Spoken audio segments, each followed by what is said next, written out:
Live, local, late-breaking news. Good evening, ladies and gentlemen, and welcome to BBN. I'm your anchor, Remington Cook. Our top story tonight, sexual harassment in America. This year's seen the crackdown on those who've acted inappropriately towards women in the workplace, at social events, and really just in everyday life.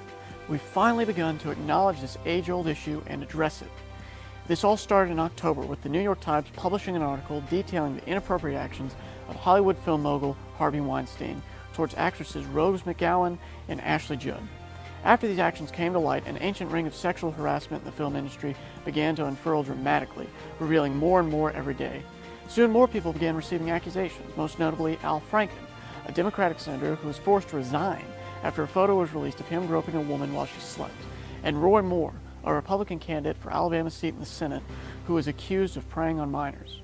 These accusations cost Moore the election. Even NBC's longtime face of the company, Matt Lauer, received multiple accusations from co-workers and was stunningly fired less than 2 days later. All of this has led to the hashtag #MeToo movement, a group of women who have all been sexually harassed at one point or another in their lifetime. This movement represents a shift in society and the dawn of a newer, safer world, a world in which sexual harassment, no matter how minor it may seem, will no longer be tolerated. Now, a word from our sponsors, and when we come back, Colt Minner brings us a delightful story about how one grand Christmas light display personifies the motivations of one person.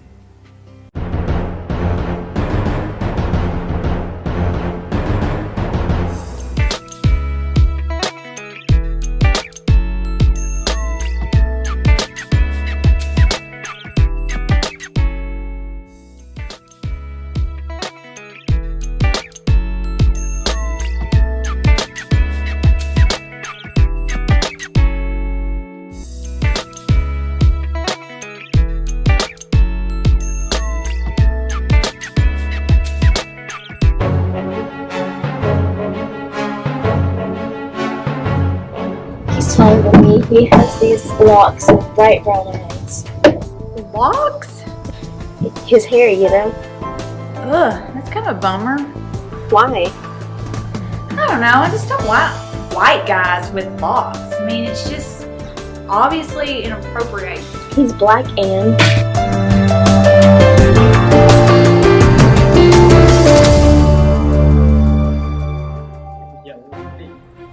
Turn the lights Jungle fever. When are you gonna let me kiss you? Many people participate in the annual tradition of setting up Christmas lights. However, Casey Lauterbach goes one step further. The first time I did the musical display was 2 years ago. And I had done other displays before that where I had them set to blink for different things. But as far as syncing it up to the music, this is my third year on that. Well, when we first started doing it, the kids were really involved and they enjoyed getting out and putting everything up. And I think it's just kind of interesting to see the people stopping and looking. And it really makes, especially in our particular neighborhood, that end of the street is like a winter wonderland because everybody's lit up. So it just really looks nice. Everybody gets to drive through and look at it, so you get to see people enjoying it.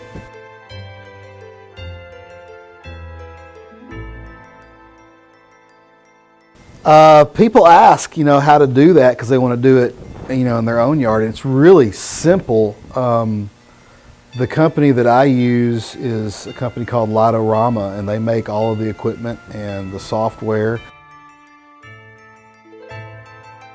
One thing that I enjoy about it every year is the comments on Facebook, probably, because when people go by and see it for the first time, especially when they have little kids that get to see it for the first time, they get pretty excited about it. I had a kid last week, his mom commented she thought that somebody was in the house playing the music on a piano and the lights were just blinking with it, which is a little kid understanding. But they get pretty excited about seeing it, so that's probably the most fun of it. This has been Colton Minter reporting for BBN.